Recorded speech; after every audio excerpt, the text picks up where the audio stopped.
Baik, teman-teman kita lanjutkan materi structure kita. Jadi hari ini kita belajar kelas kata yang terakhir, namanya keterangan ya atau adverb. Nah, kelas kata yang terakhir ini sebenarnya adalah jenis kelas kata yang paling tidak penting teman-teman di kalimat, gitu ya. Maksudnya maksudnya jenis keterangan ini dibutuhkan hanya ketika SPO-nya sudah lengkap.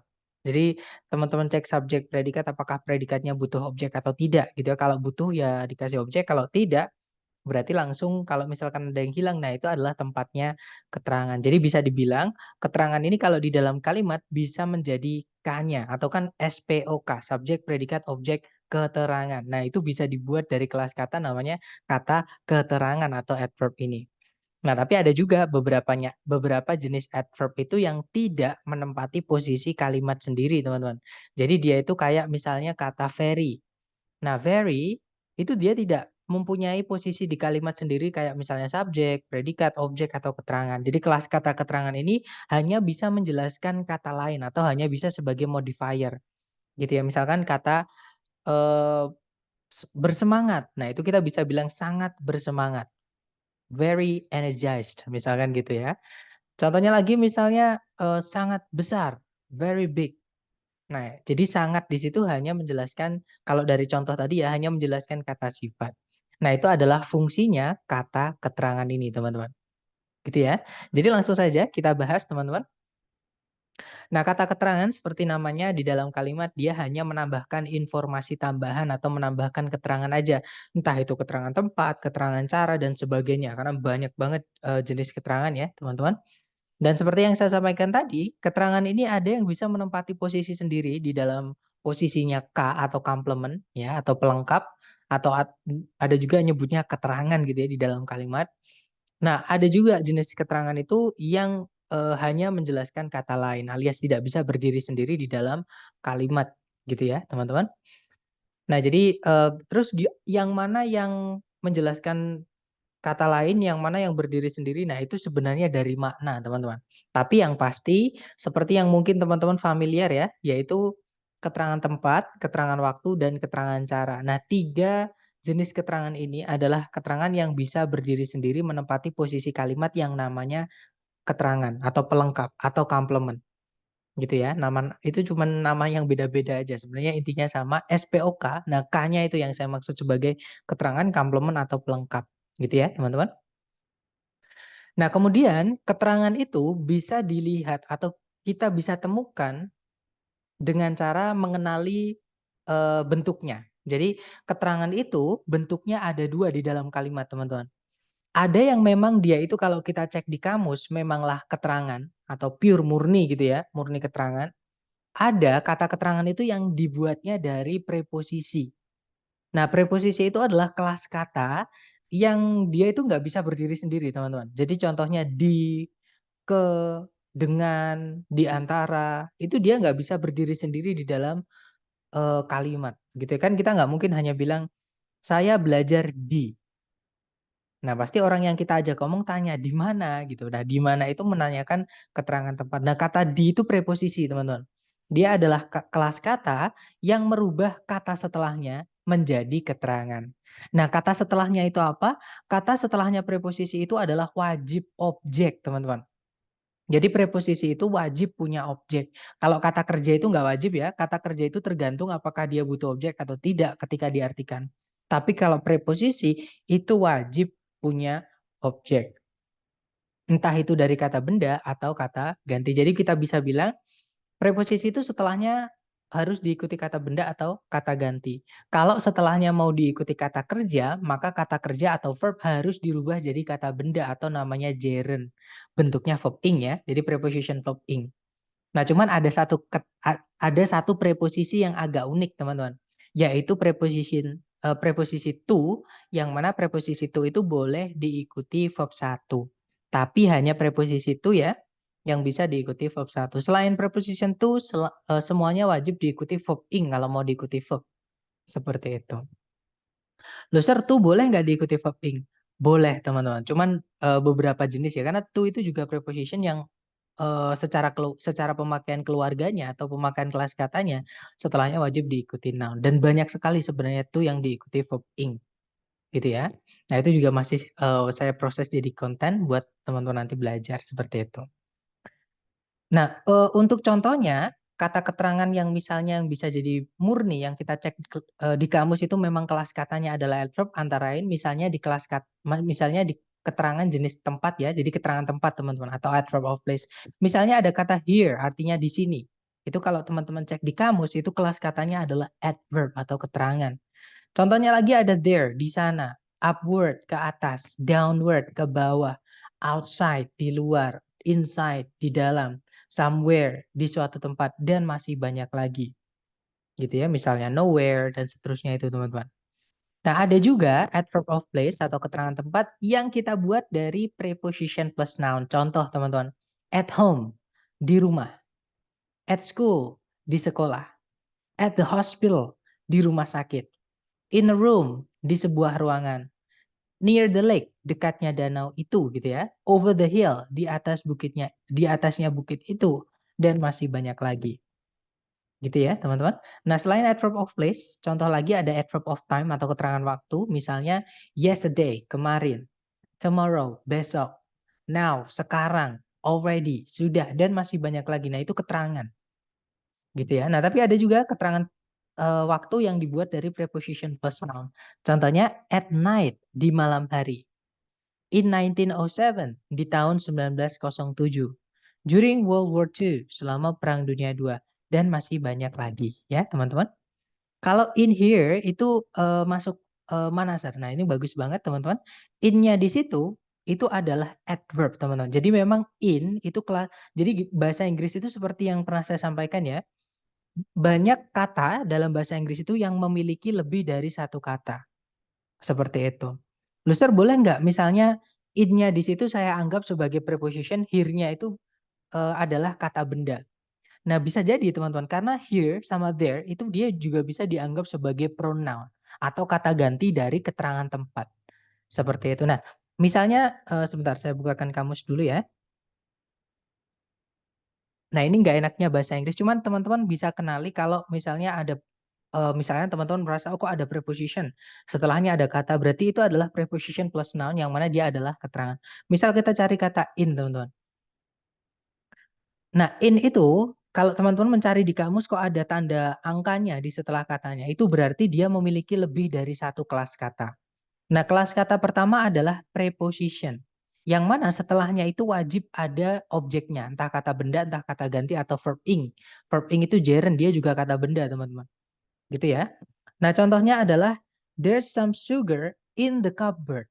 Di dalam lemari itu. My mother was in the kitchen. Ibuku di dapur. Nah, tapi in itu juga bisa jadi keterangan. Kita cek ke bawah ya. Nah, in itu pengertian keduanya itu adalah adverb atau keterangan. Nah, contohnya adalah Eric held the boat steady while the children got in. Jadi Eric itu menahan perahunya dengan stabil, sedangkan anak-anak itu masuk atau ketika gitu ya sembari gitu anak-anak masuk. Seperti jadi itu ke dalam gitu ya, masuk ke dalam gitu kan, masuk ya ke dalam gitu ya. Nah sama kalau in itu keterangan ditambahkan keterangan nggak apa-apa. Jadi untuk bilang over here, overnya itu dianggap preposisi juga nggak apa-apa. Karena here itu juga bisa jadi pronoun sama kayak there teman-teman. Gitu ya. Tapi nggak tahu di kamus itu ada atau enggak teman-teman. Sebentar kita cek ya. Karena kamus itu biasanya juga ada yang nggak memasukkan.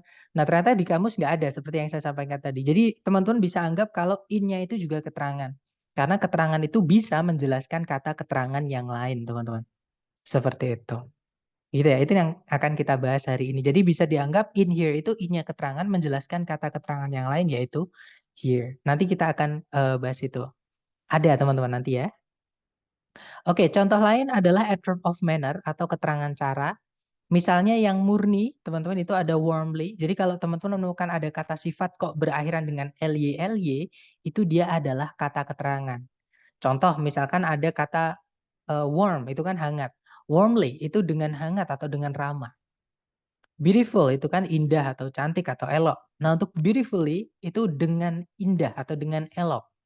Keterangan cara juga. Swift itu artinya cepat.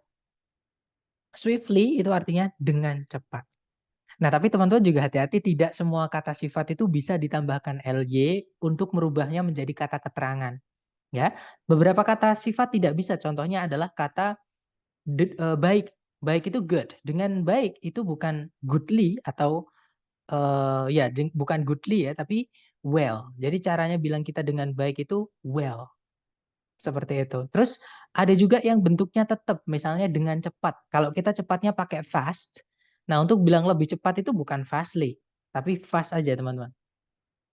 Gitu ya. Kemudian kalau quick itu quickly, kalau quick. Tapi kalau fast bukan fastly tapi fast aja. Ada juga yang boleh dua-duanya teman-teman, yaitu tight. Tight itu bisa kita bilang tightly atau tight aja, itu bisa menjadi adverb of manner. Seperti itu. Jadi memang bahasa Inggris itu vocabnya itu banyak pengecualian atau banyak apa ya, banyak yang tidak stick sama grammar. Makanya saya bilang grammar itu tidak lebih penting atau bisa dibilang lebih pentingan vocab daripada grammar, teman-teman. Makanya dari hari pertama saya sampaikan vocab lah yang paling penting. Kalau teman-teman dapat vocab baru tolong ditulis seperti itu. Gitu ya. Jadi untuk tapi secara umum aturannya adalah untuk membuat adverb of manner itu ketika ada kata sifat kok ditambahkan ly di belakangnya, itu adalah adverb of manner atau keterangan cara, gitu ya.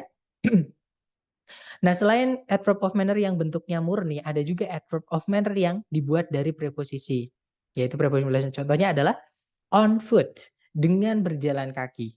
With a knife, dengan pisau atau dengan sebuah pisau. Like wind, seperti angin. Dan masih banyak lagi, teman-teman. Gitu ya.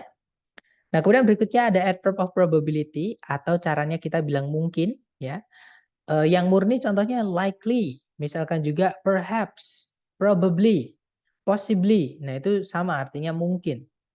Kemudian ada definitely, pasti, surely gitu ya. Pasti, certainly, itu juga pasti gitu. Unlikely, tidak mungkin, dan masih banyak lagi teman-teman. Nah, contoh yang dibuat dari preposisi keterangan ini adalah in all likelihood. Mungkin. Artinya pendek ya. Without a doubt. Pasti. Tanpa keraguan. Sebenarnya kalau diartikan itu tanpa keraguan. Tapi maksudnya pasti. Gitu ya. Dan masih banyak lagi teman-teman. Nah, berikutnya ada adverb of negation. Caranya kita bilang tidak atau bukan. Misalnya ada not. Tidak. Gitu ya.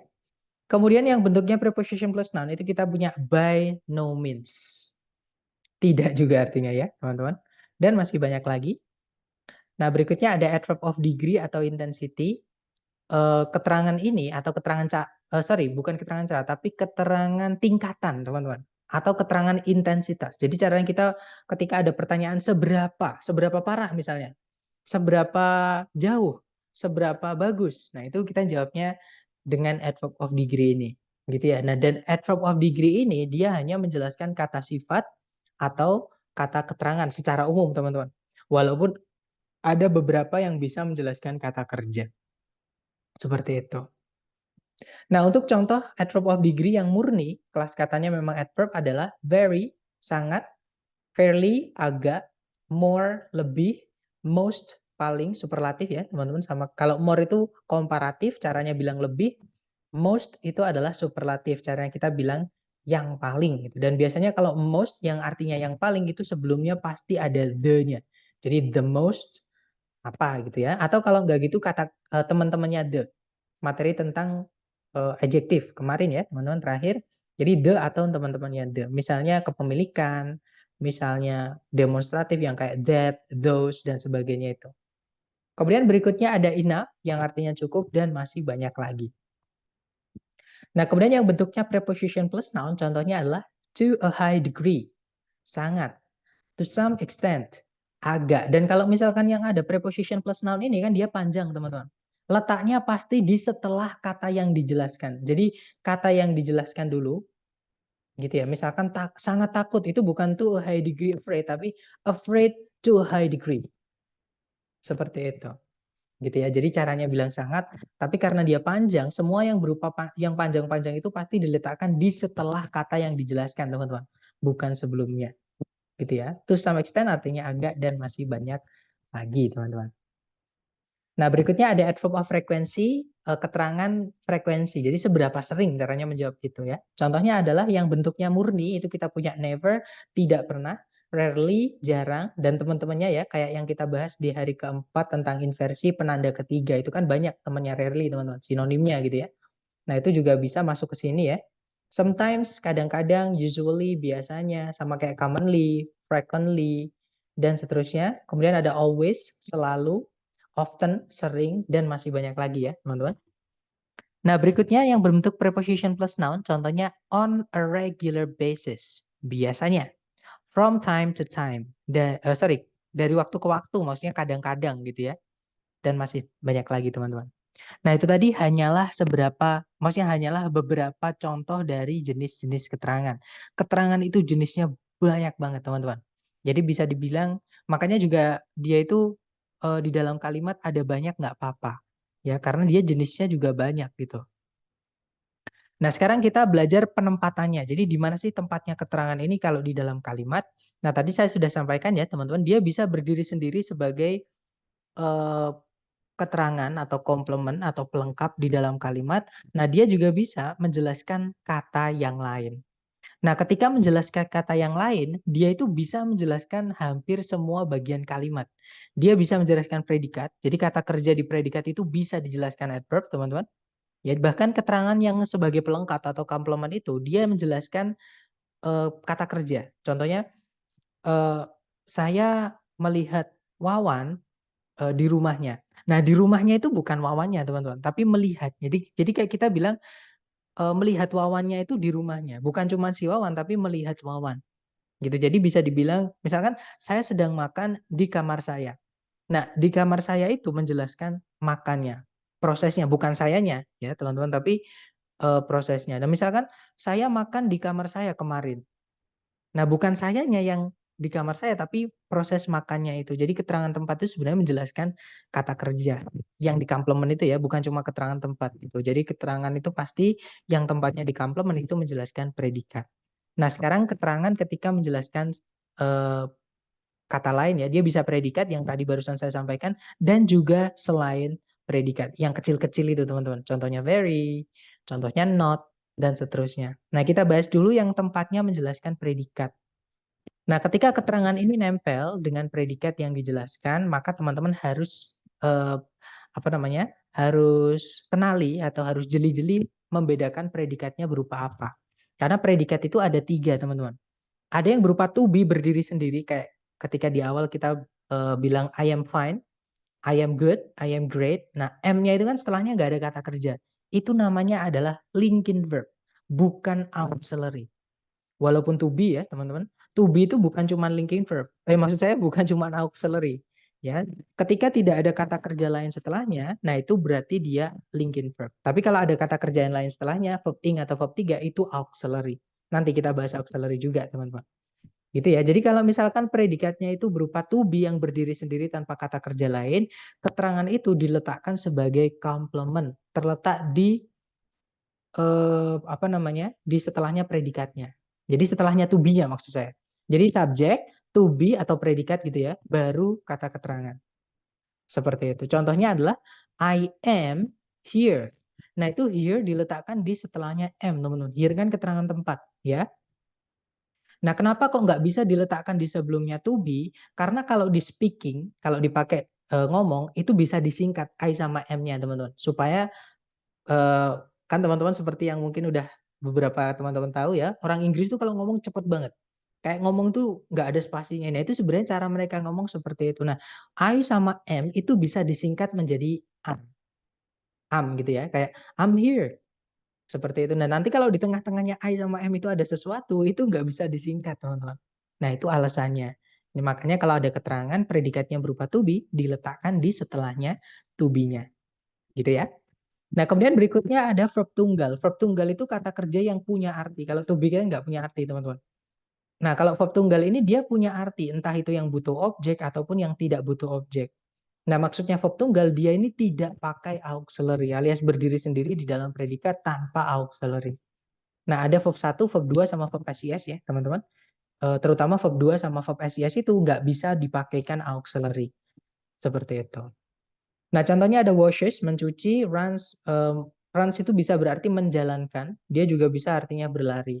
Belonged artinya milik, tapi dia kata kerja, teman-teman. Milik gitu ya. Contohnya, rumah ini milik Wawan. This house belonged to atau belongs to Wawan. Seperti itu. Nah, untuk kata kerja tunggal seperti ini, kalau mau ditambahkan keterangan, itu boleh di sebelumnya, boleh juga di setelahnya. Syaratnya, teman-teman, kalau di setelahnya kata kerja itu dia ada objeknya, maka keterangan itu diletakkan di setelah objeknya. Jadi objek dulu baru keterangan SPOK, gitu ya. Subjek sama, predikat maksud saya, maaf. Predikat sama objek itu jangan dipisah, teman-teman. Jangan diisi tengahnya dengan apapun, gitu ya. Nah, kalau mau ditambahkan keterangan di setelah objek, kalau ada objeknya. Seperti itu. Nah, untuk contohnya misalnya, I always come on time. Saya selalu tiba tepat waktu. Nah, di situ ada predikat come. Sebelumnya ada keterangan atau adverb of frequency yaitu always. Setelahnya ada keterangan waktu gitu ya. On time. Seperti itu bisa dianggap sebagai keterangan cara juga sih dengan tepat waktu kan caranya dia datang seperti itu, teman-teman. Nah, kemudian berikutnya yang terakhir, nah kalau predikatnya berupa auxiliary verb, misalnya would consider. Nah, kadang auxiliary itu muncul lebih dari satu, teman-teman. Contohnya, had been invented. Nah, itu kan ada dua auxiliary gitu ya. Kalau mau ditambahkan keterangan, keterangan ini tidak boleh di sebelumnya auxiliary pertama. Alasannya sama kayak yang to be tadi, teman-teman. Ya, jadi auxiliary pertama itu beberapanya atau bisa dibilang hampir semua gitu ya, atau sebagian besar auxiliary itu bisa digabung atau dilebur dengan subjeknya di speaking. Misalkan kalau saya mau bilang I would consider itu kita bisa bilang I'd consider. Jadi kayak I'd gitu ya. Sama had been invented, had itu juga bisa disingkat jadi I'd been invented. Misalkan it been invented. Jadi it had been invented itu disingkat bisa. Seperti itu. Jadi gitu ya alasannya kenapa nggak boleh ditaruh sebelumnya auxiliary pertama karena dia bisa disingkat dengan subjeknya. Nah, kalau ditambahkan sesuatu di antaranya subjek sama auxiliary pertama kan jadi nggak bisa disingkat ya, teman-teman. Maka dari itu keterangan ini kalau mau menjelaskan auxiliary verb, diletakkan di setelah auxiliary pertama nggak apa-apa, kedua juga nggak apa-apa, bahkan di setelahnya kata kerjanya juga nggak apa-apa. Asalkan kalau misalkan kata kerja itu ada objeknya, objek dulu baru keterangan. Gitu ya, teman-teman. Nah, untuk contohnya, the world is slowly changing. Nah, itu kalau teman-teman lihat ada predikat is changing. Di tengah-tengahnya ada kata slowly, tidak masalah, teman-teman. Yang jadi masalah ketika slowly ini ditaruh di sebelumnya is. Gitu ya. Nah, slowly ini boleh ditaruh di setelahnya is, boleh juga ditaruh setelahnya changing. Jadi kita bisa bilang the world is slowly changing atau the world is changing slowly. Seperti itu. Nah, itu adalah penempatan kata keterangan ketika dia menjelaskan kata kerja ya, teman-teman. Jadi dilihat apakah kata kerja itu berupa to be yang berdiri sendiri namanya linking verb itu ya, atau kata kerja tunggal atau auxiliary verb. Karena penempatannya nanti masing-masing beda. Nah, kemudian tadi saya menyebutkan auxiliary, teman-teman. Apa sih auxiliary itu? Jadi auxiliary itu sebenarnya juga kata kerja. Jadi kalau dia dimasukkan ke dalam kelas kata yang selama ini kita pelajari, dia masuk ke dalam verb. Jadi keluarganya verb gitu ya. Nah, bedanya dengan verb yang lain, auxiliary ini adalah jenis-jenis kata kerja yang tidak bisa berdiri sendiri di predikat alias harus ada kata kerja yang dibantu. Secara namanya auxiliary adalah kata kerja bantu. Gitu ya. Nah, auxiliary sendiri ada 4 keluarga besar, yaitu do, kemudian to be, kemudian have, kemudian modal. Keluarganya do ada 3, teman-teman, yaitu do, does, sama did.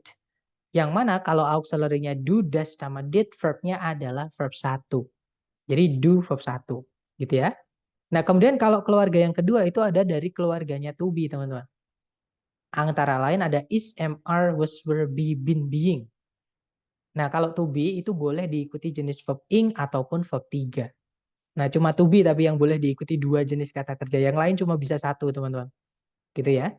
Nah, kemudian yang ketiga ada keluarganya have, artinya telah atau sudah. Jadi bukan artinya memiliki ya have di sini, teman-teman.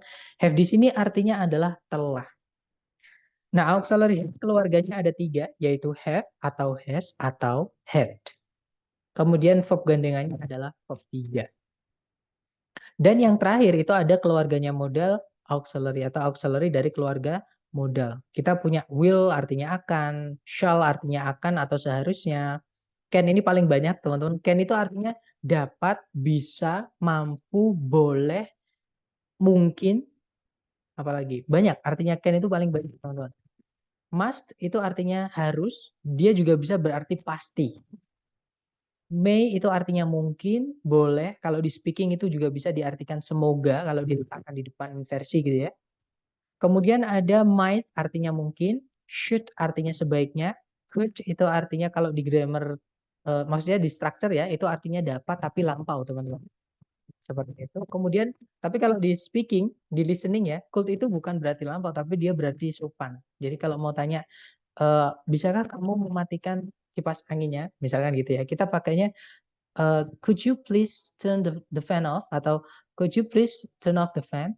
Seperti itu. Jadi ya switch off atau turn off itu matikan kipasnya supaya lebih sopan kita bilangnya pakainya could you. Seperti itu. Pakai can boleh sih Asar. Boleh teman-teman karena tapi ada ini ya, ada tingkatan sopan tidaknya. Kalau pakai could lebih sopan. Nah, tapi kalau di structure grammar kan nggak ada yang minta tolong gitu ya. Dia dipakai untuk bilang dapat tapi di masa lalu. Gitu. Contohnya misalnya manusia pertama kali atau manusia dulu yang pertama kali gitu ya, itu bisa hidup selama 3 bulan tanpa makanan misalnya. Nah itu pakainya could. Seperti itu. Nah berikutnya ada would. Kalau would itu kalau di grammar artinya akan, tapi tidak dilakukan. Jadi kayak pengandaian gitu teman. Contohnya gini, saya kemarin akan pergi ke rumahmu seandainya tidak hujan. Itu kan kayak akan tapi nggak dilakukan, kayak omong kosong gitu, kayak apa ya bahasa ya kayak pengandaian gitu teman-teman. Jadi kayak omong kosong, kayak omong doang gitu. Jadi saya kemarin akan membelikanmu rumah seandainya saya berhasil terpilih presiden, misalnya ya teman-teman. Nah itu kan hanya akannya itu nggak dilakukan karena ada seandainya, kayak kayak buat eh, kayak buat apa ya, kayak buat pengandaian seperti itu. Nah tapi apapun modalnya itu dia diikuti oleh bab 1 seperti itu. Nah kita kembali lagi ke keterangan ya teman-teman. Nah, tadi keterangan menjelaskan predikat, sekarang kita bahas keterangan yang menjelaskan selain predikat. Nah, keterangan itu juga bisa menjelaskan peritilan-peritilan kecil di dalam kalimat, ya.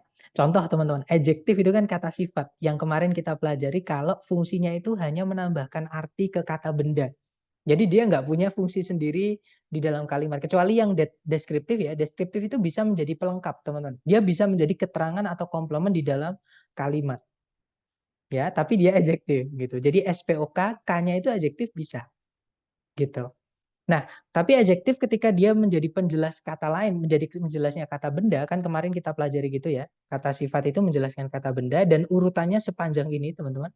Itu sebenarnya itu masih bisa diselempitin atau di apa ya?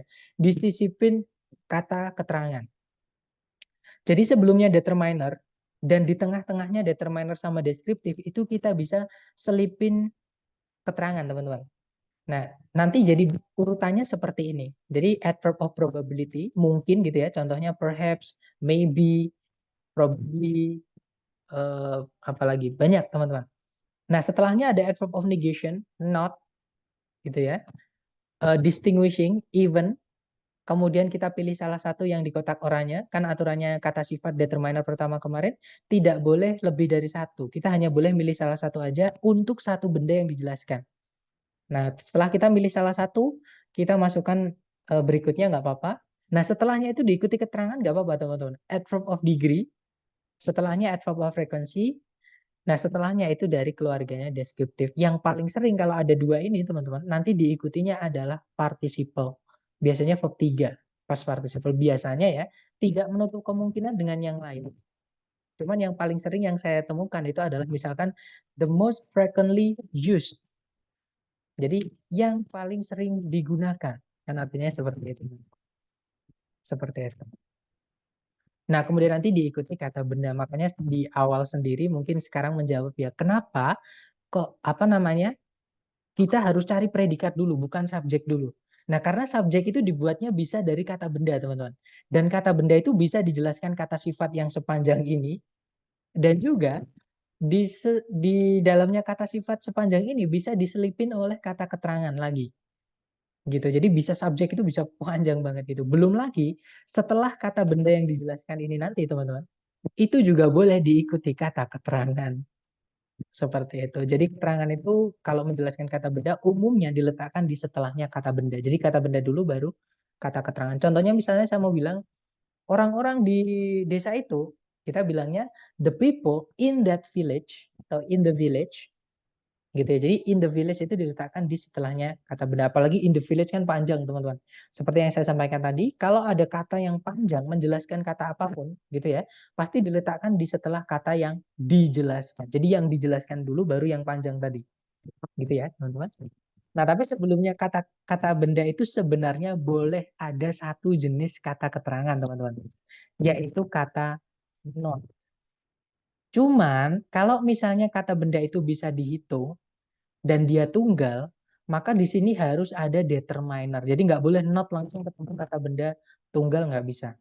Pasti ada determiner. Misalnya not a teacher, not a apa misalnya, not a student misalnya. Jadi nggak boleh kita bilang not student, not teacher itu nggak boleh teman-teman. Jadi harus ada e-nya karena student sama teacher itu boleh, maksudnya bisa dihitung.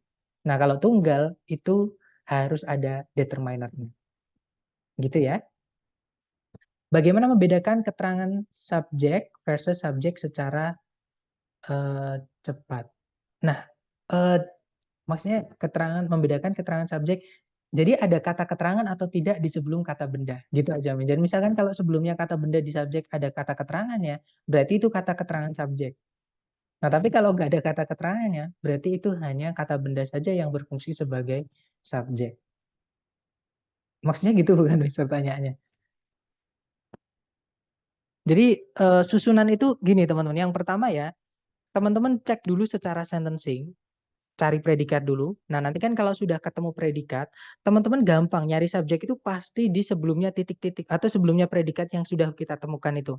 Jadi kurungannya lebih sempit. Jadi kita lebih lebih enak nyarinya kalau sudah dibatasin gitu ya. Nah, kalau sudah ketemu kata bendanya, nanti teman-teman lihat aja kata benda itu sebelumnya ada preposisinya atau tidak. Kalau ada berarti bukan itu subjeknya, teman-teman. Karena yang kita pelajari hari ini, preposisi diikuti kata benda menjadi keterangan dan keterangan itu tidak bisa jadi subjek. Gitu ya, teman-teman. Jadi kalau misalkan ada preposisi sebelum kata benda, cari lagi, mundur lagi ke belakang lagi, teman-teman. Cari kata atau nyarinya dari depan itu malah lebih gampang. Jadi setelah ketemu predikatnya, teman-teman balik lagi cari dari depan sampai menemukan kata benda yang lepas. Maksudnya lepas itu tidak terikat oleh preposisi, karena kalau kata benda itu terikat sebelumnya sama preposisi menjadi keterangan nanti teman-teman. Gitu ya. Nah, teman-teman nanti akan dapat yang saya maksud dari contoh soal. Nanti saya contohkan ke soal ya, teman-teman. Nah, tapi mungkin untuk contohnya yang keterangan diikuti kata benda misalnya not a reason to live. Nah, reason itu artinya alasan yang mana dia bisa dihitung ya. Makanya ketika diikuti not sebelumnya, itu harus ada kata atau teman-temannya e. Kalau good-nya itu sir, wajib nggak? Enggak, teman-teman. Kalau good-nya itu hanya menambahkan arti saja. Kalau kita hapus nggak apa-apa, ada pun juga nggak apa-apa. Seperti itu. Tapi yang pasti determinernya ini, karena reason ini bisa kita hitung. Kecuali kalau reason ini jamak, itu baru boleh. Jadi kalau reasons itu tanpa tanpa good, langsung not. Jadi not reasons to live. Itu nggak apa-apa, teman-teman. Gitu ya. Nah, itu sering keluar di TOEFL structure yang bagian kedua. Di error analysis. Materi kita chapter 9 nanti. Jadi teman-teman tenang aja, nanti kita pelajari materi error analysis di chapter 9. Gitu ya. Nah, kemudian berikutnya ada keterangan. Keterangan itu juga bisa menjelaskan keterangan yang lain. Contohnya in here tadi. In here itu in-nya keterangan menjelaskan here. Here-nya itu adalah keterangan juga. Jadi di sini mana? Di dalam. Nah, kayak kita bilangnya di dalam sini, gitu teman-teman. Jadi kayak kan kalau kita cuma bilang saya di sini loh, gitu. Loh di sini mana gitu. Aku juga di sini gitu. Aku di dalam sini. Oh, di dalam berarti kita masuk. Maksudnya gitu. Itu ya. Nah, contoh lain yang misalkan yang saya sifatkan adalah not here. Not itu juga keterangan, teman-teman. Sama kayak in gitu ya. In yang tadi kan adverb, bukan preposisi. Karena memang in itu bisa preposisi, bisa adverb. Gitu ya. Karena setelahnya itu nggak ada objeknya, nggak ada kata benda atau kata gantinya, berarti in-nya itu kata keterangan, gitu ya. Tapi kalau misalkan ada kata ganti atau kata benda, berarti in-nya itu adalah preposisi. Karena preposisi itu wajib punya objek, teman-teman. Nah, cara membedakannya gitu. Teman-teman nanti akan dapat itu ketika sering-sering latihan. Sama, teman-teman, yang saya rasakan. Karena kalau kita dengar apalagi dengan istilah ya, preposition plus noun, dan teman-teman misalkan baru dapat atau itu termasuk istilah asing, nggak enak memang, didengar nggak enak. Tapi ketika teman-teman latihan, oh ini loh maksudnya preposisi, ini maksudnya noun. Ketemu lagi itu, oh ini loh maksudnya. Itu nanti akan di luar kepala. Jadi terbentuk pemahaman teman-teman lewat praktek gitu ya. Makanya saran saya banyakin latihan teman-teman. Seperti itu. Nah, itu tadi adalah materi tentang kata keterangan. Ya, jadi kata keterangan itu jenisnya banyak banget. Ada yang bisa berdiri sendiri di dalam kalimat menjadi komplement atau pelengkap. Ada yang hanya bisa menjelaskan kata lain. Nah, cara mengetahuinya hanya bisa dengan diartikan, teman-teman. Lewat konteks yang mana cuma bisa melalui mengartikan. Contohnya kata sangat. Sangat itu nggak bisa berdiri sendiri di kalimat. Sebagai subjek, predikat, objek keterangan pasti nggak bisa. Jadi dia hanya bisa menjelaskan kata lain. Sangat sangat baik misalnya, sangat indah, sangat cepat dan seterusnya. Jadi harus ada lanjutannya. Gitu ya. Nah, itu jenis keterangan yang hanya bisa menjelaskan kata lain. Seperti itu. Nah, untuk kata keterangan yang hanya bisa menjelaskan kata lain itu sebenarnya dia tidak bisa menjelaskan kata benda sendirian. Ya, teman-teman. Nah, tapi kalau misalkan kata benda itu tidak bisa dihitung atau kata benda itu jamak, nah, not itu bisa. Tapi cuma not. Tapi kalau menurut saya itu bukan menjelaskan kata bendanya, tapi dia lebih ke menjelaskan seluruh posisi subjeknya atau objeknya. Seperti itu, teman-teman. Gitu ya. Nah, itu tadi adalah kelas kata yang terakhir, teman-teman, yaitu keterangan dan preposisi. Sekarang kita belajar tentang kata yang penggunaannya agak unik atau beda gitu ya. Nah, untuk kata yang penggunaannya unik pertama, itu adalah kata very. Nah, very ini sebenarnya artinya sama dengan really, teman-teman, yaitu sangat. Mereka satu keluarga juga, yaitu adverb of degree atau intensity. Ya, jadi caranya kita bilang sangat, agak, lebih, apa namanya, paling, dan seterusnya itu ya, adverb of degree tadi. Nah, cuman penggunaannya very ini agak lain, agak beda dengan really. Nah, bedanya apa? Bedanya adalah very itu tidak bisa menjelaskan kata kerja, teman-teman. Jadi contohnya kita mau bilang, saya sangat mencintaimu. Itu kita nggak bisa bilang, I very love you. Nggak bisa. Nah, karena very tidak bisa menjelaskan love yang mana dia adalah kata kerja. Oke. Nah, terus gimana caranya kita bilang, saya sangat mencintaimu? Kita bilangnya, I really love you. Jadi really bisa menjelaskan kata kerja, teman-teman. Gitu ya. Atau contoh lain. Aku sangat ingin pergi ke pantai. Sangat di situ memberikan penekanan kepada kata ingin, yang mana ingin itu kata kerja. Kalau kita Inggriskan itu adalah want, gitu ya. Nah, untuk bilang saya sangat ingin pergi ke pantai karena ingin itu adalah kata kerja atau verb, maka jangan pakai very. Jangan bilang I very want to go to the beach. Tapi kita bilangnya yang pakai really aja. Jadi, I really want to go to the beach. Kemudian berikutnya contohnya aku sangat lelah. Nah, lelah itu adalah kata sifat, teman-teman. Karena dia kata sifat atau adjektif, itu baru boleh pakai very. Boleh juga pakai really, gitu ya. Jadi really boleh juga pakai adjektif. Jadi contohnya, kita bisa bilang I am really tired atau I am very tired. Seperti itu. Jadi itu tadi perbedaan really sama very ya, teman-teman. Berikutnya, kata yang penggunaannya agak unik adalah kata enough. Biasanya kita artikannya cukup, gitu ya. Nah, enough ini penempatannya atau pengurutannya ini pernah saya temukan di error analisis yang asli dari ITS, teman-teman. Jadi, kalau dia itu menjelaskan kata benda, enough-nya dulu baru kata benda. Nah, tapi kalau dia menjelaskan kata sifat, itu nanti atau gini, kalau dia menjelaskan kata selain kata benda, entah itu kata sifat, kata kerja, kata keterangan, enough itu diletakkan di setelahnya, teman-teman. Jadi kalau kata benda, enough dulu baru kata benda. Kalau selain kata benda, enough-nya di belakang. Gitu ya. Contoh teman-teman. Aku tidak punya cukup uang untuk membeli mobil itu. Cukup menjelaskan kata benda uang. Maka nanti kalau di Inggriskan, enough-nya dulu, baru money. Oke, jadinya I don't have enough money to buy the car. Gitu ya. Nah, kenapa saya sampaikan? Karena di error analysis itu ada jenis soal yang dibalik, teman-teman. Harusnya urutannya A, B dibalik jadi B, A. Itu yang salah. Maksudnya yang salah itu berarti itu jawabannya. Karena di error analysis kita disuruh nyari yang salah, nyari kesalahan gitu ya. Kita bahas itu nanti di hari ke-9, teman-teman. Cuman ada tujuan kenapa saya membahas ini ke teman-teman gitu ya. Nah, kemudian yang saya sampaikan tadi, ketika yang dijelaskan itu selain kata benda, enough itu diletakkan di setelahnya. Nah, contohnya, Diana cukup berani untuk menantang Rudolf. Cukup menjelaskan kata berani, yang mana itu adalah kata sifat. Brave bahasa Inggrisnya, teman-teman. Nah, karena kata sifat, cukupnya nanti diletakkan di setelahnya. Jadi, brave dulu baru enough. Nanti kalau ditranslate, Diana atau Diana is brave enough to challenge Rudolf. Bukan enough brave ya, tapi brave enough, teman-teman.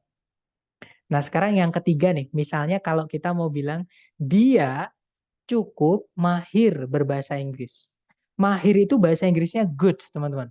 Sama kayak baik, gitu ya. Pertanyaan saya ke teman-teman, urutannya harusnya good enough atau enough good?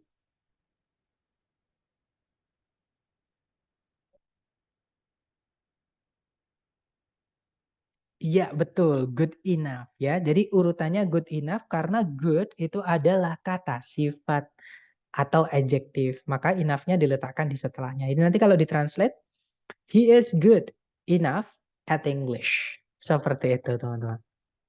Dapat ya? Jadi perbedaan urutan tergantung kata yang dijelaskan untuk kata enough ini. Nah, kemudian ada tambahan teman-teman untuk penggunaan enough ini. Enough ini tidak bisa menjelaskan kata lain yang artinya sama-sama cukup. Jadi dalam bahasa Inggris sufficient enough itu dianggap incorrect atau istilahnya adalah pleonasm. Jadi pemborosan makna, teman-teman. Cukup cukup, adequate enough. Cukup cukup atau cukup memadai itu kalau dalam bahasa Inggris formal dianggap pemborosan makna atau pleonasm. Sama kayak kita bilang ini apa let's join us.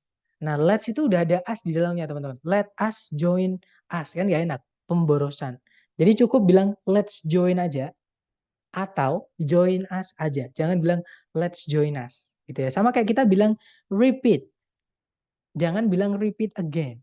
Ya, jadi repeat itu jangan dikasih again, teman. Karena secara makna itu repeat itu sudah ulangi lagi gitu. Jadi jangan dikasih lagi, ulangi lagi kan gak enak juga gitu ya. Jadi repeat once more bisa, ulangi sekali ulangi sekali, ulangi lagi sekali gitu itu boleh. Tapi jangan bilang repeat again seperti itu. Nah itu namanya pleonasm. Nah kalau yang di TOEFL yang pernah saya temui adalah sufficient enough ini seperti itu. Lanjut lagi penggunaan ever teman-teman. Nah sebenarnya ever ini saya menemukannya di tes yang prediksi. Nah tapi takutnya teman-teman mendapatkannya nanti ketika teman-teman tes yang asli dari ITS. Bisa dibilang ever ini kemungkinan keluarnya kecil karena 27 soal ITS yang saya punya itu belum ada kata ever, teman-teman. Jadi bisa dibilang eh, ini nanti mungkin teman-teman akan temui ketika teman-teman ambil tes prediksi. Jadi saya kasihkan gitu ya. Nah, ever ini tidak dipakai di kalimat positif biasa. Jadi kalau teman-teman misalnya mau bilang gini, saya pernah melihat UFO. Contoh ya, teman-teman nggak boleh bilang I ever saw UFO atau UFO gitu ya. Jadi ever itu tidak bisa dipakai di kalimat positif biasa. Nah, terus kapan kita pakai ever? Eh, jadi ever itu dipakai ketika di kalimatnya ada superlatif. Contohnya di lagunya SpongeBob, teman-teman. It's the best day ever itu ya. Jadi ada ever karena ada the best. Seperti itu superlatif. Caranya kita bilang yang paling dalam bahasa Inggris. Bisa pakai the est atau the most. Aturannya mirip mirip more sama er, teman-teman. Nah, kalau yang pakai more itu pakai most di superlatif, kalau yang pakai er itu pakainya est di superlatif. Superlatif itu apa ya, Kak? Caranya bilang yang paling, Mister. Contohnya misalnya gini, teman-teman. Misalnya besar, besar itu adalah big, ya kan? Nah, untuk bilang yang paling besar itu adalah the biggest. Nah, inilah yang disebut dengan superlatif. Jadi kalau dalam bahasa Indonesia kita bilang yang paling itu dia adalah superlatif. Nah, dalam bahasa Inggris caranya bilang yang paling, teman-teman bisa pakai the most, bisa pakai the est. Aturannya sama dengan kalau yang most itu yang panjang, teman-teman. Misalkan the most beautiful, the most expensive, the most ridiculous, misalkan gitu ya. Nah, kalau misalkan yang est itu yang pendek-pendek, contohnya the biggest, the thinnest, the fastest, gitu ya. Jadi kalau yang dijelaskan itu pendek, satu kata atau dua kata yang berakhiran y, contohnya easy, the easiest, gitu ya. Yang berakhiran y itu, nah itu pakainya est. Jadi aturannya mirip dengan more, seperti itu. Nah, contohnya adalah seperti ini, teman-teman. Jadi superlatif atau caranya kita bilang yang paling dalam bahasa Inggris, platypus adalah hewan yang paling aneh atau teraneh gitu ya. Nah, itu kalau ditranslate platypus is the weirdest animal ever. Nah, itu pakai ever nggak apa-apa, nggak juga nggak apa-apa, teman-teman. Intinya, ever itu boleh dipakai ketika di dalam kalimat ada ungkapan superlatif, yaitu the most atau the est. Gitu ya. Nah, selain superlatif, di dalam kalimat tanya itu juga boleh pakai ever. Walaupun di soal structure TOEFL, terutama yang asli dari ITS ya, teman-teman nggak akan pernah nemukan bentuk kalimat tanya. Pasti kalimatnya itu kalimat titik, berakhirnya dengan titik, entah itu positif atau negatif. Gitu ya, teman-teman. Contoh kalimat tanya, apakah kamu pernah ke Kawah Ijen? Itu kalau ditranslate, have you ever been to Kawah Ijen? Nah, itu boleh ada, boleh enggak evernya ya. Karena ini kalimat tanya. Seperti itu. Kemudian berikutnya di dalam kalimat negatif itu juga boleh, teman-teman. Oke, contohnya yang saya ambilkan dari lirik lagunya Green Day, tidak ada satupun yang dibuat manusia itu bertahan selamanya. Itu kalau ditranslate, nothing's ever built to last. Itu saya ambilkan dari lirik lagu ya, karena bagus juga di situ. Nothing is, itu is ya teman-teman. Nothing is ever built to last. Maksudnya nggak ada di dunia ini yang diciptakan manusia itu akan bertahan selamanya. Maksudnya gitu. Nah, selain negatif, di dalam conjunction, maksudnya di dalam kalimat yang ada conjunction if-nya, itu juga boleh dimasukkan kata ever. Atau kita dulu di sekolah nyebutnya conditional sentence, kalimat pengandaian. Gitu ya. Contohnya adalah, seandainya kamu nanti sempat main ke sini, aku akan mengajakmu berkeliling di sekitar air terjun. Nah, itu karena ada jika atau seandainya, kita boleh pakai ever, teman-teman. Nanti kalau ditranslate, if you ever come to visit, I will show you around the waterfall. Nah, itu pakai ever boleh karena ada kata if, teman-teman. Seperti itu. Nah, itu penggunaan ever. Nah, yang terakhir ini sebenarnya bukan special word ya, teman-teman. Yang bikin dia spesial adalah karena banyak sekali dari teman-teman yang sebelum-sebelumnya, entah itu yang online atau yang offline ya, yang kesulitan untuk membedakan nor, no, not, sama non. Karena mungkin mereka di dalamnya ada mirip, ada kata no, no, no-nya itu ya. Padahal mereka penggunaannya, maksudnya kelas katanya itu beda-beda, teman-teman. Nah, seperti yang sejauh ini kita pelajari, semua kata dalam bahasa Inggris yang akan teman-teman temui dalam soal TOEFL, entah itu structure, listening, ataupun reading, itu semuanya memiliki kelas kata, setiap kata itu, teman-teman. Oke, dan kenapa kok kata itu harus dikelas-kelaskan? Karena penempatannya di dalam kalimat atau penggunaannya di dalam kalimat itu nanti, itu masing-masing kelas kata itu beda-beda. Gitu ya, teman-teman. Jadi misalkan kata benda fungsinya di kalimat sebagai apa, kata kerja sebagai apa, kata sifat sebagai dan seterusnya. Itu seperti yang kita pelajari selama ini. Nah, kalau kita bisa memecah kelas katanya masing-masing ini, kita akan tahu fungsinya. Seperti itu. Nah, yang pertama adalah kelas kata dari kata nor, teman-teman. Nor ini kita pelajari hari kedua, yaitu keluarganya fanboys. Fanboys itu N-nya adalah nor. Gitu ya. Nah, nor ini eh, karena dia fanboys, keluarganya adalah conjunction. Lebih tepatnya conjunction fanboys atau correlative conjunction gitu ya. Kalau di dalam buku grammar nyebutnya correlative conjunction. Gak penting teman-teman, itu cuma nama. Yang penting teman-teman tahu itu kelas katanya conjunction. Nah, correlative conjunction atau kita nyebutnya fanboys atau nor ini, dia bisa menghubungkan bagian kalimat yang sama atau paralel, ataupun menghubungkan dua subjek, dua predikat. Ketika nor ini menghubungkan dua subjek, dua predikat, nanti kita lanjut ke materi hari keempat kemarin tentang inversi. Nah, nor ini setelahnya, subjek predikat setelahnya harus diinversi ketika dia menghubungkan dua SP, teman-teman. Jadi, subjek predikat, koma, nor predikat subjek. Nah, tapi cuma nor yang bisa kayak gitu, teman-teman. Selain conjunction nor, tidak boleh. Ya. Nah, berikutnya ada no. No itu materi kita kemarin, terakhir kemarin, hari Jumat ya. No itu adalah kelas kata-kata sifat yang lebih tepatnya keluarganya determiner. Dia adalah penanda jumlah bendanya, teman-teman. Satu keluarga dengan one, two, three, four, five, six, many, few, some, much, a number of, a lot of, dan seterusnya itu. Gitu ya. Jadi dia penanda jumlah. Artinya no itu tak satu pun, sama dengan zero. Berikutnya ada not. Nah, not itu materi kita hari ini. Dia adalah adverb of negation. Caranya kita bilang tidak atau bukan dalam kalimat. Seperti itu. Dan yang terakhir ada non. Non ini kita singgung sedikit di hari ke-6 kemarin ya. Tentang kata sifat. Di contoh pertamanya itu ada pilihan ganda non. Non itu satu keluarga dengan nothing, nobody, atau no one. Yang mana dia adalah kata ganti teman-teman. Atau pronoun. Nah, fungsinya pronoun mirip dengan noun karena fungsinya menggantikan noun, teman-teman. Entah itu di subjek, entah itu di objek. Bedanya dengan noun, pronoun ini tidak boleh dikasih kata sifat. Gitu ya. Jadi the nun nggak ada. Yang ada the nun itu ya, film horor, teman-teman. Tulisannya NUN tapi bukan nun yang ONE ini. Seperti itu. Nah, itu tadi adalah materi kita hari ini. Sekarang kita ke contoh soal seperti biasa. Contoh soal pertama seperti ini, teman-teman. Caranya seperti biasa. Teman-teman cari dulu predikatnya. Kalau ditarik dari depan ke belakang, di situ ada verb satu, yaitu store. Artinya store itu bukan toko ya di sini, teman-teman. Store di sini artinya menyimpan. Makanya di HP teman-teman itu penyimpanan itu bahasa Inggrisnya adalah storage. Itu kata bendanya ya. Kalau kata kerjanya itu store. Artinya menyimpan.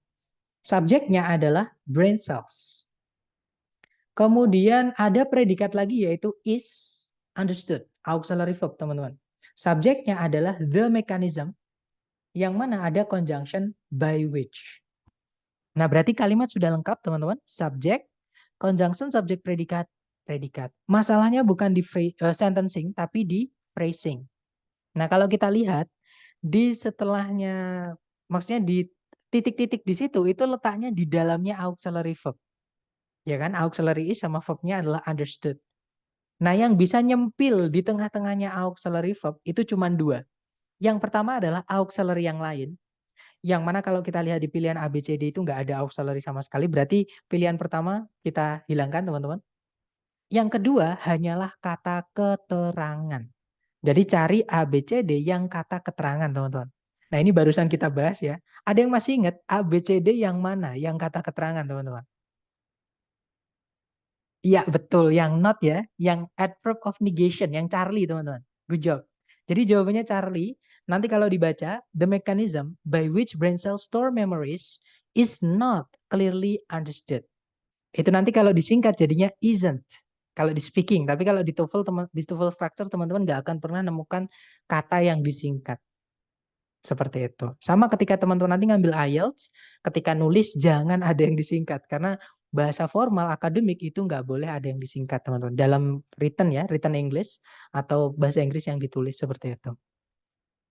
Oke, nanti kalau diartikan, cara bagaimana sel-sel otak menyimpan ingatan tidaklah dipahami secara jelas. Seperti itu. Oke, nice.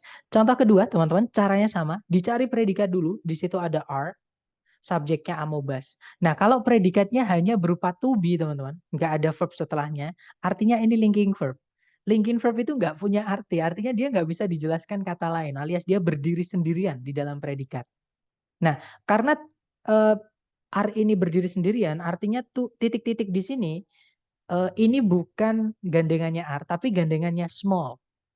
Nah, small itu artinya kecil, teman-teman. Yang mana dia adalah kata sifat.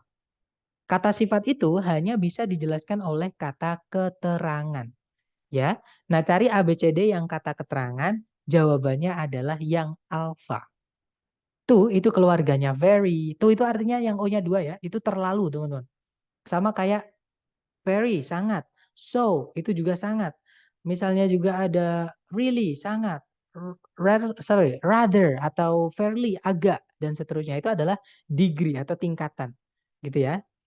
Nah, jawabannya yang alfa. Kalau yang bravo, fanboys itu harus menghubungkan dua yang sama. Kalau sebelumnya predikat, harusnya setelahnya predikat. gitu ya. Bravo nggak bisa, teman-teman. Kalau yang Charlie, nah so itu bisa jadi keterangan artinya sangat. Cuman itu sudah lengkap sama kata sifatnya yaitu far. Nah, kata sifat tidak bisa menjelaskan kata sifat. Kata sifat itu hanya bisa menjelaskan kata benda. Gitu ya, teman-teman. Sedangkan itu nggak ada kata benda. Berarti far-nya yang Charlie ini yang bikin salah karena kata far-nya, teman-teman. Seperti itu.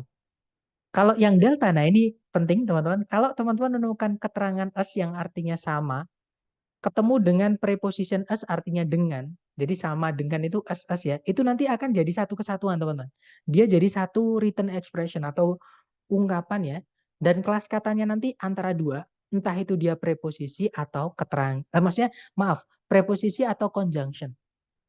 Tergantung setelahnya subjek predikat atau bukan. Nah itu kan setelahnya bukan subjek predikat ya teman-teman.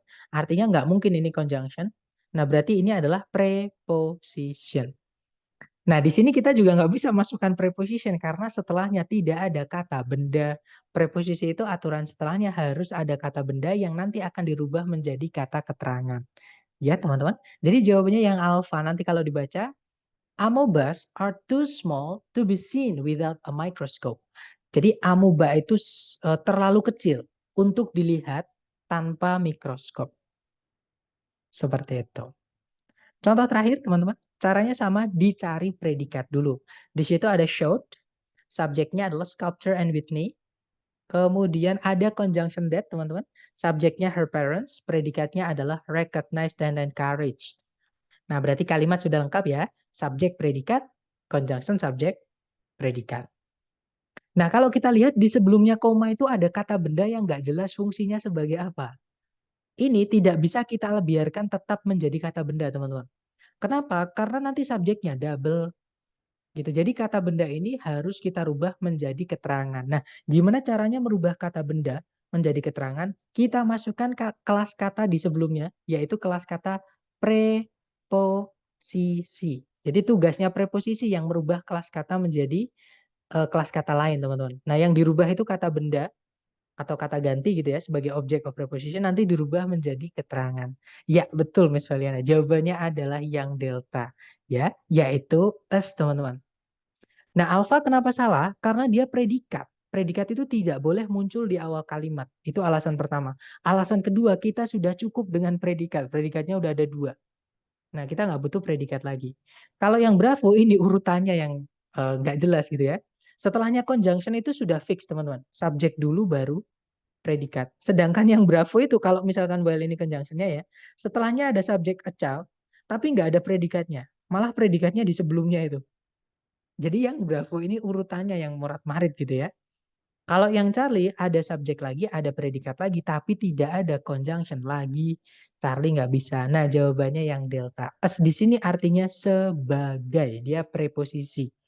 Ya, karena as punya arti lain, teman-teman. Materi kita chapter 2, as itu juga bisa diartikan karena juga diartikan ketika, maaf. Jadi as itu juga bisa diartikan ketika. Gitu ya. Dia conjunction. Tapi kalau as di sini artinya sebagai, artinya ada, kelas katanya adalah preposition. Seperti itu. Nah, jawabannya delta nanti kalau dibaca, as a child, sculptor and Whitney showed an eager intellect and artistic talent that her parents recognized and encouraged. Jadi kalau diartikan as a child itu atau as a child ya, eh, itu adalah sebagai seorang anak, pematung and Whitney itu menunjukkan intelektual yang sangat tinggi dan bakat artistik yang kedua orang tuanya kenali kemudian dukung. Seperti itu. Nah, teman-teman kalau as biasanya letaknya di depan itu dia tebal. Jadi as bacanya. Jadi kayak kata kasar ya, kayak as gitu. Emang bacanya gitu, teman. Nah, tapi kalau dia di tengah, misalkan diletakkan di belakang, itu as itu dibaca tipis. Jadi preposisi itu dianggap kelas kata yang tidak terlalu penting gitu. Jadi kadang bacanya itu misalkan tuh, teman-teman. Tuh itu kan kalau berdiri sendiri kita bacanya tuh. Nanti kalau di dalam kalimat bacanya te. Jadi kayak te gitu. Dan bahkan kayak nggak kedengaran gitu dibaca. I wanna go, I wanna go. Nah, itu pakai udah kayak nggak kelihatan gitu. Jadi yang penting di dalam kalimat ketika kita ingin membaca atau di speaking ada penekanan di 4 kelas kata. Kata benda, kata kerja, kata sifat sama kata keterangan. Nah, kenapa cuma 4 itu? Karena dia yang membawa makna, teman-teman. Jadi grammar salah pun teman-teman ada 4 kelas kata itu yang ingin teman-teman sampaikan, teman-teman masih bisa dipahami. Tapi kalau teman-teman mengucapkan conjunction, preposition, kata ganti, nah orang nggak akan paham. Misalkan yang dijelaskan teman-teman cuma itu. Misalkan because because they because they too, atau because they, itu nggak bisa dipahami. Tapi bedakan ketika kita cuma bilang banana. Misalkan ada anak kecil bilang banana, banana. Pasti kita tahu anak ini entah dia melihat banana atau pisang. Kalau nggak itu dia pengen pisang, teman-teman. Seperti itu. Jadi kita bisa dipahami ketika ada 4 yang penting itu. Jadi menurut saya, teman-teman, pembacaan pembacaan preposition, conjunction, sama apa namanya, preposition, conjunction, sama pronoun itu nggak perlu ditekan. Jadi yang ditekan adalah yang 4 lainnya. Kata benda, kata kerja, pronoun, sama kata benda, kata kerja, adjektif, sama adverb, maksud saya itu. Nah, dari 3 contoh tadi, mungkin ada yang pengen ditanyain dulu dari teman-teman. Silakan sebelum kita praktek ke contoh soal.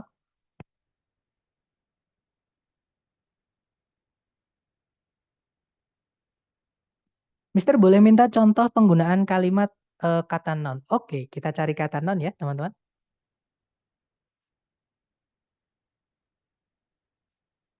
Oke, sebentar. Nah, ini ya, teman-teman, di kamus saya agak gedein dulu karena biar lebih jelas. Nah, jelas ya, teman-teman. Nah, contohnya adalah yang gampang aja ya. Contohnya yang ini, teman-teman. Although these were good students, none had a score above 60. Itu kalau kita artikan, meskipun mereka ini gitu ya, di sini mereka ini gitu, adalah murid-murid yang baik, tak satu pun head di sini memiliki atau artinya mendapatkan gitu ya, tak satu pun mendapatkan nilai di atas 60. Gitu. Nah, kalau kita analisa, sebelumnya ada conjunction although, subjeknya adalah this, itu dia bukan kata sifat, teman-teman. Jadi kalau teman-teman menemukan kok kayak ada determiner, tapi setelahnya nggak ada kata benda, itu adalah kata ganti. Gitu ya, contohnya some, contohnya others. Nah, itu kata ganti, teman-teman. Bukan kata sifat. Karena kalau this kata sifat, harus ada kata benda setelahnya, itu determiner. Bahasa Inggris memang nggak enaknya seperti ini, teman-teman. Tapi kalau teman-teman sering latihan seperti yang saya sampaikan, vocab teman-teman akan diperkaya dengan pertanyaan-pertanyaan yang seperti ini. Kok katanya Mr. P, this itu kan butuh objek, maksudnya bukan objek ya, maaf teman-teman. Butuh kata benda setelahnya. Tapi kalau nggak ada kata bendanya langsung nabrak predikat. Nah, teman-teman cek, pasti berarti this ini punya kelas kata lain selain adjektif. Seperti itu. Jadi ini pronoun, teman-teman, this-nya. Jadi although these were good students, predikatnya were ya, conjunction subjek predikat, setelah koma itu ada subjek lagi non, predikatnya adalah verb 2 had. Contoh 1. Contoh kedua itu yang bawahnya. Ini lebih pendek, harusnya lebih gampang dipahami ya. She waited for a reply, but none came. Ini kalau diartikan, dia menunggu atau menantikan sebuah jawaban, tapi tidak ada yang datang. Maksudnya tidak ada jawaban yang datang. Jadi itu kita ganti nothing nggak apa-apa. Seperti itu. Gimana, Miss? Apakah dapat? Untuk penggunaannya non sebagai ini tadi sebagai subjek ya. Atau mungkin yang lain kalau misalkan ada pertanyaan yang lain silahkan. Mister, jadi itu subjeknya student ya? Bukan, Miss, karena students di sini letaknya di setelah predikat. Subjeknya this. Di sini kata ganti, teman-teman. Jadi kalau kita cari kata that itu memang dia bisa jadi conjunction, bisa jadi kata sifat atau determiner. Nah, ini ya, teman-teman, kalau lihat dia bisa jadi determiner. Kalau determiner pasti setelahnya ada kata bendanya. Contoh, those sandwiches. Jadi bentuk pluralnya itu memang those, teman-teman. Jadi that itu kalau dijamakkan jadinya those. Makanya those sandwiches. Jadi sandwich itu. Nah, those-nya di sini dia adalah kata kita tadi nyari yang this ya, teman-teman. Maaf. Kok saya malah carinya yang those. Kita cari yang this dulu. Nah, this itu sama kayak that tadi. Dia bisa determiner, bisa jadi kata ganti. Gitu ya. Nah, contohnya yang determiner atau kata sifat, itu pasti ada kata benda setelahnya. Contohnya adalah these problems. Oke. Nah, tapi this itu juga bisa jadi kata ganti. Bedanya adalah kalau kata ganti sama kayak he, she, it, itu setelahnya tidak boleh ada kata benda. Contohnya adalah yang pertama, we must make sure. Di sini sebenarnya ada that-nya, teman-teman. Tapi that itu bisa dihilangkan. Nanti kita pelajari hari ke-10 ya. Jadi, we must make sure that this doesn't happen again. Nah, this di sini dia subjeknya, teman-teman. Nah, kalau jamak itu jadinya these. Seperti yang dicontoh tadi. Sebentar kita cari ya. Mungkin ada these yang jamak tempatnya di subjek dan dia pronoun. Mari kita. Nah, contohnya ini teman-teman. These are your gloves. Jadi this di sini ini subjeknya. Dia adalah kata ganti, teman-teman. Seperti itu. Jadi bukan gloves-nya.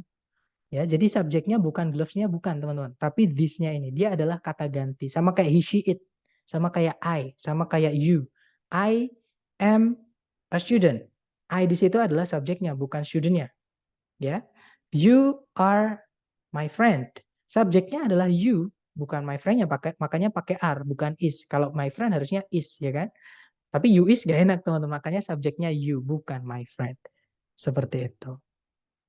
Dapat nggak Mas maksud saya? Jadi kalau kita kembali ke, sorry, tadi kita lihat di mana ya this tadi teman-teman. Sebentar, um, maaf, sebentar. Kok saya jadi, sebentar teman-teman. Tadi this itu dari mana ya? Sebentar. Boleh, Mister boleh minta. Oh, yang non ya. Maaf, maaf teman-teman. Yang non tadi. Jadi contohnya non tadi. Dapat nggak Miss maksud saya? Jadi this itu bisa jadi subjek karena dia kata ganti. Di hari pertama kita belajar subjek itu selain dari kata benda juga bisa dibuat dari kata ganti. Seperti itu. Mungkin ada pertanyaan lagi dari teman-teman yang lain juga nggak apa-apa.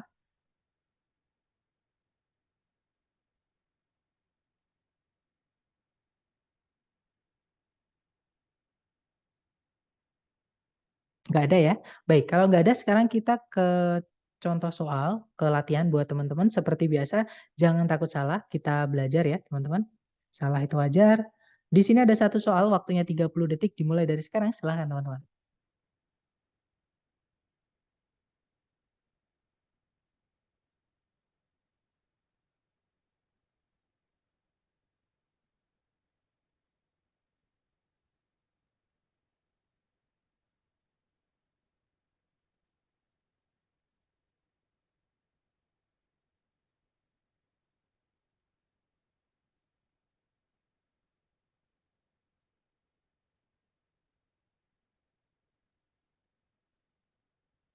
Oke, waktunya habis teman-teman.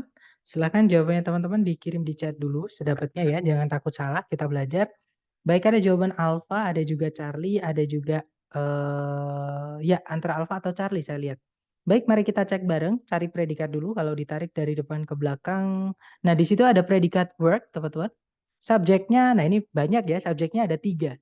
Helicase, DNA polymerase, sama the primase. Nah, ini kita jadikan satu karena dia dihubungkan sama Van Boysen. Kita anggap satu aja gitu ya. Jadi kalau dibaca, maaf, berarti di sini kita kalimatnya sudah lengkap, maaf teman-teman. Nah, subjek, predikat, nah work di sini kata kerja yang tidak butuh objek. Artinya kata setelahnya ini bagian kalimat yang hilang adalah kata keterangan. Carikan A, B, C, D yang kata keterangan aja ya teman-teman. Kalau yang alpha, di situ ada kata keterangan collectively, tapi ada preposisi as sebelumnya. Nah, preposisi tidak bisa menjelaskan maksudnya preposisi itu tidak bisa merubah kata keterangan, alias preposisi setelahnya bukan kata keterangan teman-teman, tapi kata benda atau kata ganti yang nantinya akan dirubah menjadi kata keterangan. Gitu ya, alpha nggak bisa. Kalau yang bravo di situ ada fanboys. Nah, fanboys di sini setelahnya verb ing tapi sebelumnya bukan verb ing. Bravo nggak bisa, karena fanboys itu harus menghubungkan dua yang sama ya. Nah, kalau yang Charlie ada collectively itu kata keterangan. Kita tahan dulu ya, teman-teman. Kalau yang delta, nah work ini tidak butuh objek, ada objeknya. Apalagi di yang delta itu ada conjunction which, teman-teman. Kita nggak butuh conjunction kalau subjek predikat cuma satu. Jadi jawabannya yang Charlie. Nanti kalau dibaca, in DNA replication, the helicase, DNA polymerase, and the primase work collectively. Collectively itu artinya sama dengan together. Itu keterangan cara, teman-teman. Jadi bagaimana, misalkan bagaimana kita melakukan itu secara bersamaan. Seperti itu. Atau kita melakukan itu bersama-sama. Nah, jawabannya yang sorry, yang Charlie maksud saya. Nah, seperti itu. Ayo kita lanjut ke nomor berikutnya. Silahkan dicoba dulu 30 detik dimulai dari sekarang. Silahkan teman-teman.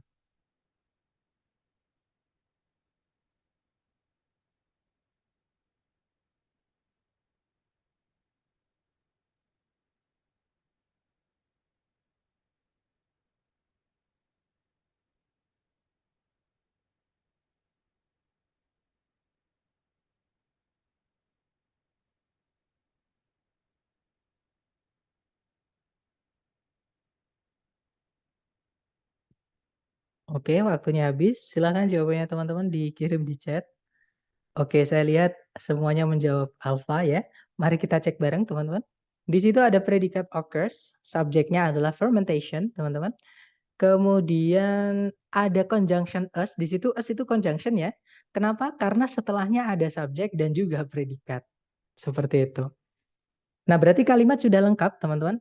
Subjek, predikat, conjunction, subjek, predikat. Masalahnya bukan di sentencing tapi di phrasing. Occurs itu adalah kata kerja yang tidak butuh objek, ya. Sedangkan di setelahnya titik-titik itu ada kata benda. Nah, kata benda kalau jatuh setelahnya predikat itu ya objek, teman-teman. Maka ini kita tidak boleh biarkan menjadi objek. Kita rubah menjadi keterangan. Caranya gimana? Masukkan preposisi di titik-titik. Ya, betul, teman-teman. Jawabannya adalah yang alfa. Ya, yang alfa itu satu-satunya preposisi. Kalau yang bravo, meanwhile itu kata keterangan. It is itu subjek predikat, ya, nggak ada conjunction lagi, nggak bisa. Kalau yang delta itu conjunction, nggak ada subjek predikat lagi, nggak bisa. Oke, jadi jawabannya yang alpha nanti kalau dibaca, the fermentation of grapes into wine occurs during the aging process as the sugars are converted into alcohol. Jadi fermentasi dari anggur menjadi wine terjadi selama atau terjadi gimana ya? Ketika gitu ya, bisa diartikan ketika proses penuaan. Ketika jenis-jenis gula atau bermacam jenis gula gitu ya, itu dikonversi atau dirubah menjadi alkohol. Seperti itu. Kita lanjut lagi teman-teman ke nomor berikutnya. Silahkan 30 detik dimulai dari sekarang. Silahkan teman-teman.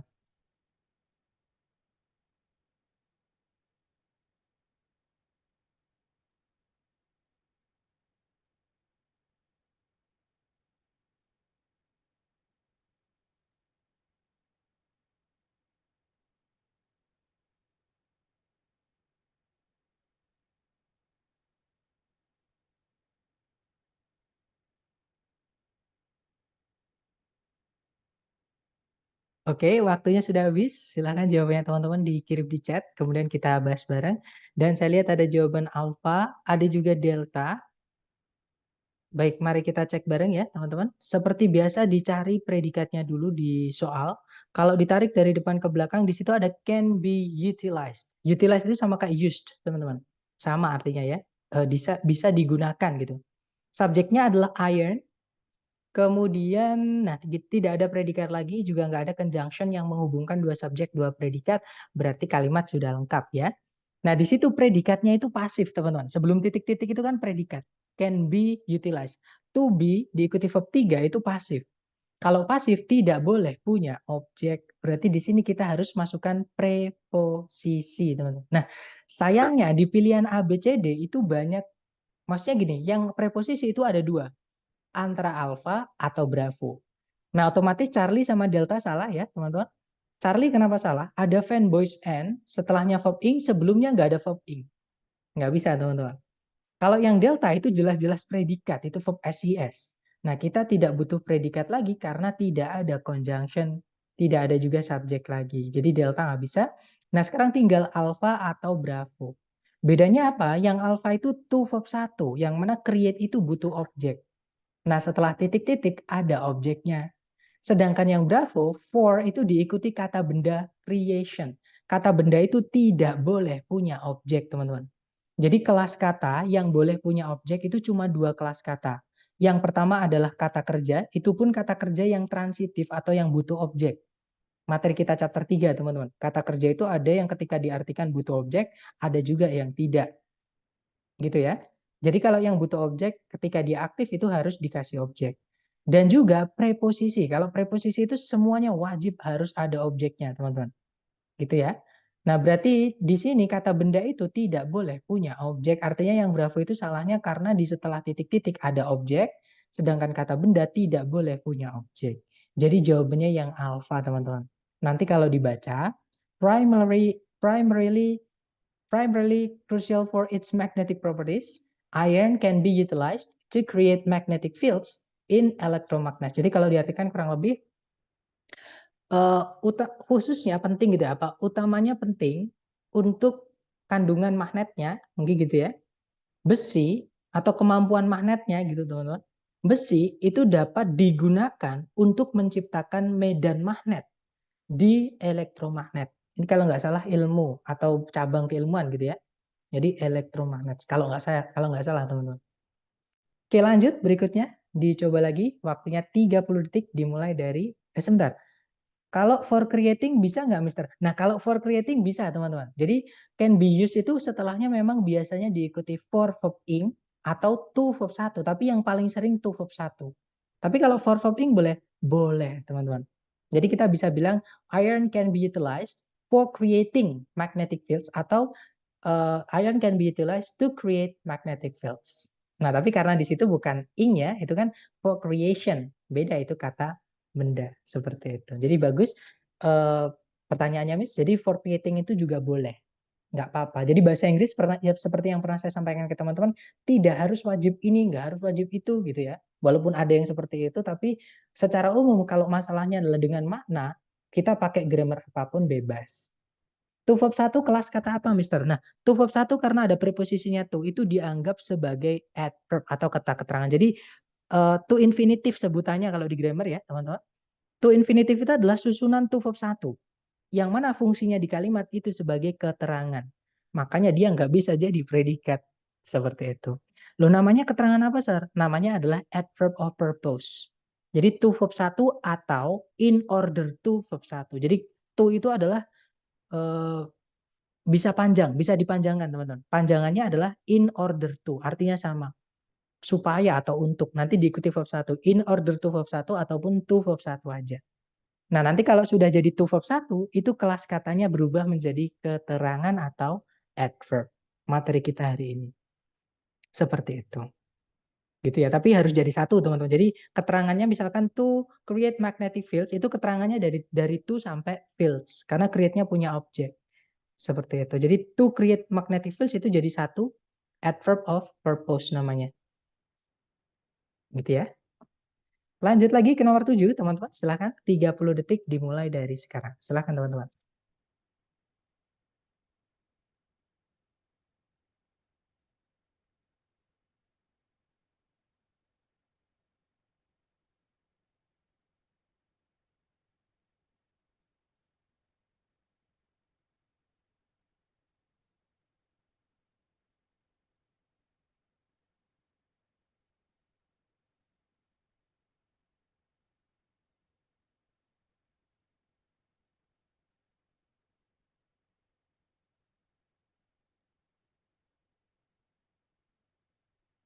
Oke, waktunya habis. Silahkan jawabannya teman-teman dikirim di chat ya.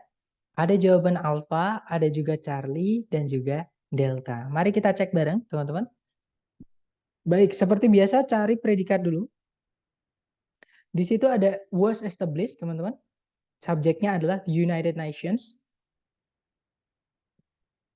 Nah, nggak ada predikat lagi, juga nggak ada conjunction yang menghubungkan dua subjek, dua predikat gitu ya. Nah, berarti kalimat di sini sudah lengkap, masalahnya bukan di sentencing tapi di phrasing. Kalau teman-teman lihat, di sebelumnya titik-titik ada preposisi of. Ya, preposisi itu setelahnya wajib diikuti kata benda, teman-teman.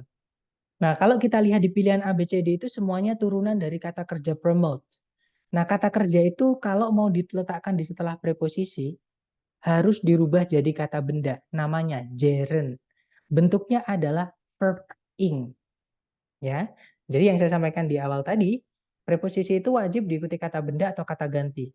Kalau mau diikuti verb, boleh. Verbnya harus dirubah jadi kata benda.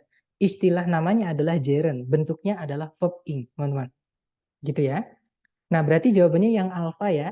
Nah, kalau yang Bravo nggak bisa, kenapa? Karena ada of, belum selesai, belum ada objeknya, nabrak lagi preposisi. Tuh, nanti jadi salah ya, teman-teman. Kalau yang Charlie kenapa salah? Promoted di sini pertanyaan saya ke teman-teman. Ini verb 2 atau verb 3, teman-teman? Materi kita chapter 3, sambil kita review sedikit ya. Ada yang tahu yang Charlie itu dia verb 2 atau verb 3? Petunjuknya teman-teman, saya kasih petunjuk ya. Di soal, di setelahnya titik-titik, itu ada objeknya. Objeknya adalah international peace and cooperation. Nah, kalau ada objeknya, atau gini deh, pertanyaan saya ke teman-teman. Kalau ada objeknya itu aktif atau pasif? Ya, betul, aktif ya, teman-teman. Nah, karena dia aktif, berarti ini adalah verb 2, bukan verb 3. Karena verb 3 itu pasif. Dan kalau kata kerja sudah dipasifkan, tidak boleh lagi punya objek, teman-teman. Seperti itu. Jadi Charlie nggak bisa. Nah, kalau yang delta ini apalagi ya, promote ini verb 1, teman-teman. Verb 1 itu hanya bisa, sebenarnya bukan hanya bisa, tapi kalau di TOEFL itu kebanyakan atau sebagian besar fungsi dari verb 1 itu adalah sebagai predikat. Nah, kita sudah nggak butuh predikat karena di soal sudah ada predikat, gitu ya. Jadi delta nggak bisa.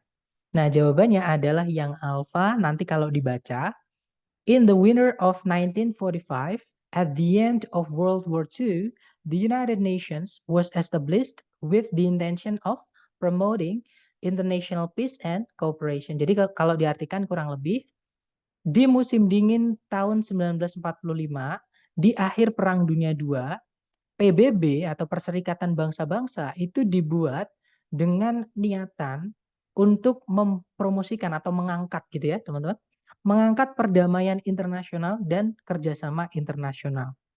Niat awalnya ya teman-teman, ternyata sekarang jadiin politik seperti itu. Tapi nggak apa-apa ya, kita cuma korban politik gitu teman-teman. Nah itu tadi adalah materi tentang kata keterangan. Ya mungkin ada yang pengen disampaikan atau ingin ditanyakan dari teman-teman. Jadi kata keterangan ini adalah kelas kata terakhir ya, yang mana dia paling tidak penting di dalam kalimat. Makanya teman-teman keterangan ini nanti bisa dianggap yang terakhir lah, dibutuhkan yang terakhir. Dan tempatnya itu seperti yang kita pelajari tadi, bisa di mana-mana teman-teman. Gitu ya. Jadi phrasing, kelas kata, phrasing yang menanyakan tentang kelas kata itu sebenarnya cuma dua, adjektif atau adverb. Kalau adjektif seperti yang kita kemarin pelajari, tempatnya adalah di sebelum kata benda. Nah, kalau kata keterangan itu ada dua kasus, teman-teman. Kalau kata keterangan itu tempatnya selain sebelum kata benda, ketika dia menjelaskan kata lain ya, atau misalkan teman-teman menemukan ada dua kata benda yang menempati satu posisi kalimat yang sama, misalnya dua subjek atau dua objek, maka salah satu noun-nya itu atau objek atau subjeknya tadi harus dirubah jadi keterangan supaya tidak double, teman-teman. Caranya gimana? Tambahkan preposisi ke sebelumnya salah satu kata benda yang satunya atau yang pemborosan tadi, yang di titik-titik itu. Jadi itu nanti supaya subjek atau objek yang berlebihan tadi itu menjadi keterangan, teman-teman. Supaya kita nggak jadi kelebihan subjek atau objek seperti itu. Nah, mungkin ada yang ingin ditanyakan dulu. Sepertinya nggak ada ya, teman-teman, karena saya lihat tidak ada chat. Sudah saya unmute, teman-teman kalau mau tanya boleh. Atau nanti ketika teman-teman latihan, boleh japri saya, nggak apa-apa. Misalkan teman-teman lebih nyaman lewat japri, nggak apa-apa, gitu ya. Baik, thank you so much for having me today, everyone. I'll see you again next time. The last I say, Assalamualaikum warahmatullahi wabarakatuh, and have a good night all. See you next time.